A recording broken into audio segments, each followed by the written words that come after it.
Hybrid കഞ്ചാവുമായി പിടിക്കപ്പെട്ടാൽ എന്താണ് ശിക്ഷ? നമുക്ക് നോക്കാം. ഉപയോഗിക്കുന്നതോ വിൽക്കുന്നതോ വാങ്ങുന്നതോ ചെറിയ അളവാണെങ്കിൽ അത് ജാമ്യം ലഭിക്കാവുന്ന കുറ്റമായിരിക്കും. അതായത് സ്മോൾ ക്വാണ്ടിറ്റി എന്ന് പറയുമ്പോൾ 100 ഗ്രാം ആണെങ്കിലാണ് ജാമ്യം ലഭിക്കാവുന്ന കുറ്റമായി അത് കണക്കാക്കുക. പരമാവധി 1 വർഷം വരെ ശിക്ഷയാണ് അതിന് ലഭിക്കുക. അതായത് സ്മോൾ ക്വാണ്ടിറ്റി ആണെങ്കിൽ 100 ഗ്രാം ആണെങ്കിൽ പരമാവധി ശിക്ഷ 1 വർഷമായിരിക്കും. ഇനി കൊമേഴ്ഷ്യൽ ക്വാണ്ടിറ്റി ആണെങ്കിലോ നമുക്ക് നോക്കാം. 20 കിലോയോളം പിടിക്കപ്പെട്ടാലാണ് അതിനെ കൊമേഴ്ഷ്യൽ ക്വാണ്ടിറ്റിയായി കണക്കാക്കുക. കൊമേഴ്ഷ്യൽ ക്വാണ്ടിറ്റിയിൽ പിടിക്കപ്പെട്ടാൽ 20 വർഷം തടവും 2 ലക്ഷം രൂപ പിഴയുമായിരിക്കും ശിക്ഷ. ഇതിന്റെ കൂടുതൽ വിശദാംശങ്ങൾ നമുക്ക് ചോദിക്കാം. ശ്യാം ദേവരാജ് ചേരുന്നുണ്ട്. ശ്യാം, ഈ പിടിക്കപ്പെടുന്ന അളവ് അത് എത്രത്തോളം ഈ കേസിന്റെ വകുപ്പുകളുടെ ഗൗരവത്തെ സ്വാധീനിക്കുന്നുണ്ട്? എങ്ങനെയാണ് അതിന്റെ കണക്കുകൾ ഒന്ന് വിശദീകരിക്കാമോ?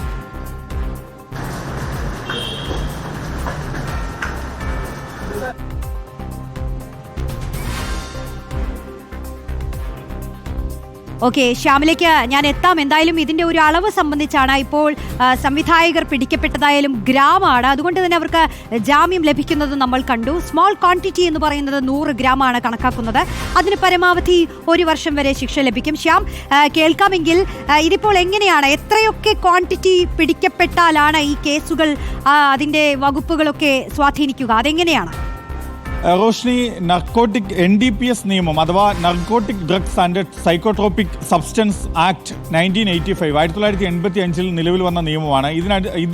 ഇതിന് കീഴിലാണ് ഈ ലഹരി പദാർത്ഥങ്ങൾ സംബന്ധിച്ച കുറ്റകൃത്യങ്ങൾ നിർവചിക്കപ്പെട്ടിട്ടുള്ളതും അതിന് ശിക്ഷ നൽകുന്നതുമൊക്കെ.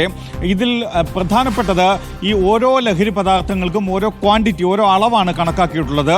അതുകൊണ്ട് തന്നെ അത് 3 തരത്തിലാണ് അതിൻ്റെ അളവ് പറയുന്നത്. പ്രത്യേകിച്ച് നമ്മളിപ്പോൾ കഞ്ചാവ് എടുക്കുകയാണെങ്കിൽ 1 കിലോ വരെയുള്ള കഞ്ചാവാണ് നമ്മൾ ഒരു പ്രതിയിൽ നിന്നും അന്വേഷണ ഏജൻസി പോലീസോ എക്സൈസോ പിടിക്കുന്നത് എങ്കിൽ അത് സ്മോൾ ക്വാണ്ടിറ്റി, ചെറിയ അളവായി കണക്കാക്കും.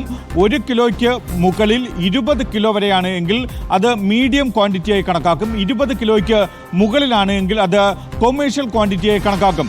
ഇങ്ങനെ ഓരോ ലഹരി പദാർത്ഥത്തിനും വ്യത്യസ്ത രീതിയിലാണ് ഇതിൻ്റെ അളവ് കണക്കാക്കപ്പെടുന്നത്. പ്രത്യേകിച്ചും ആംഫിറ്റമിൻ ആണെങ്കിൽ അത് 2 ഗ്രാം വരെയാണ് ചെറിയ ക്വാണ്ടിറ്റി, 2 ഗ്രാമിന് മുകളിൽ 50 ഗ്രാം വരെയാണ്, 49 ഗ്രാം അല്ലെങ്കിൽ 50 ഗ്രാം വരെയാണ് അതിൻ്റെ മീഡിയം ക്വാണ്ടിറ്റി, 50 ഗ്രാമിന് മുകളിലാണ് അതിൻ്റെ കൊമേഴ്ഷ്യൽ ക്വാണ്ടിറ്റി എന്നത്. കൊക്കൈൻ ആണെങ്കിൽ അത് 2 ഗ്രാമും 2 ഗ്രാം മുതൽ 50 ഗ്രാം വരെയും 100 ഗ്രാം വരെയും 100 ഗ്രാമിന് മുകളിലും അങ്ങനെയാണ്. അത് ഓരോ ലഹരി പദാർത്ഥത്തിനും അത് ഈ NDPS നിയമത്തിന് കീഴിൽ പട്ടിക വെച്ച് തരം തിരിച്ചാണ് ഇതിൻ്റെ അളവ് കണക്കാക്കുന്നത്. ഇതിൽ മറ്റൊന്ന് ഇതിൻ്റെ ശിക്ഷാ രീതിയാണ്. ചെറിയ അളവ് വരെയാണ് എങ്കിൽ അത് ഏത് പദാർത്ഥമാണോ, ഏത് ലഹരി പദാർത്ഥമാണോ പിടികൂട്ടപ്പെട്ടുള്ളത് ഒരു പ്രതിയിൽ നിന്ന്, അത് സ്മോൾ ക്വാണ്ടിറ്റി എന്ന പട്ടികയിൽ വരികയാണ് എങ്കിൽ അതിന് 6 മാസം വരെയാണ് തടവ് ശിക്ഷ ലഭിക്കുക, 10,000 രൂപ വരെ പിഴയും ലഭിക്കാം.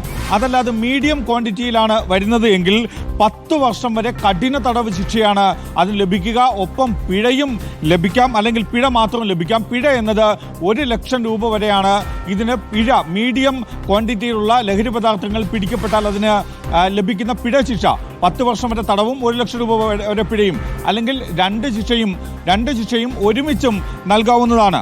മറ്റൊന്ന് കൊമേഴ്ഷ്യൽ ക്വാണ്ടിറ്റിയാണ്. നമ്മൾ നേരത്തെ കഞ്ചാവിന് സൂചിപ്പിച്ചതുപോലെ അത് 20 കിലോയ്ക്ക് മുകളിലാണ്. അത് ആ 20 കിലോയ്ക്ക് മുകളിൽ അളവാണ് ഒരു പ്രതിയിൽ നിന്നും പിടിക്കപ്പെടുന്നത് എങ്കിൽ അതിന് കൊമേഴ്ഷ്യൽ ക്വാണ്ടിറ്റി 20 വർഷം വരെ, 10 വർഷം മുതൽ 20 വർഷം വരെ തടവും ഒപ്പം 2 ലക്ഷം രൂപ വരെ, 1 ലക്ഷം രൂപ മുതൽ 2 ലക്ഷം രൂപ വരെ പിഴയുമാണ് ലഭിക്കുക. അത് ഏതെങ്കിലും ഒന്നുകിൽ തടവ് ശിക്ഷ അല്ലെങ്കിൽ പിഴ, അല്ലെങ്കിൽ രണ്ടും ഒരുമിച്ച് എന്ന നിലയിലാണ് കോടതി കണക്കാക്കുകയും ചെയ്യുക. നിയമവിരുദ്ധമായ ലഹരി ഉപയോഗം തടയുക എന്നതാണ് NDPS നിയമത്തിന്റെ ലക്ഷ്യം. അതിന്റെ അടിസ്ഥാനത്തിലാണ് എന്തായാലും ശ്യാം വിശദീകരിക്കുന്നത് പോലെ പിടിയിലാകുന്ന ഹൈബ്രിഡ് കഞ്ചാവിന്റെ അളവനുസരിച്ച് ശിക്ഷയിലും വരുന്ന മാറ്റത്തെക്കുറിച്ചാണ് ശ്യാം വിശദീകരിച്ചിട്ടുള്ളത്. ശ്യാം ദേവരാജ് വിവരങ്ങൾ നൽകുകയായിരുന്നു.